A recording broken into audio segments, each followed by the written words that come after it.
ফাৰ্ষ্টত এটা parcel order কৰিছিলোঁ আৰু আজি আহি পাইছে চানডে। এতিয়া মই কৰিম আনবক্সিং আৰু কি হয় দেখুৱাই আছোঁ।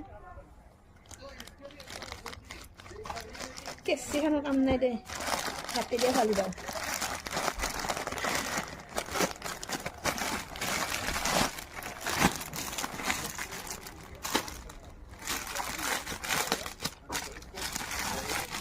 দুটা লেডিজ স্পৰ্টিং মানে কম্ব হয়, এটাৰ লগত এটা ফ্ৰী। আৰু এইটো ফ্লিপকাৰ্টত অৰ্ডাৰ দিছোঁ। দামটো আছিলে 386 আৰু এইটো এটা কালাৰ এটা ধুনীয়া কিন্তু এইটো এটা উঠাই নাই, বেছি দাম নহয়।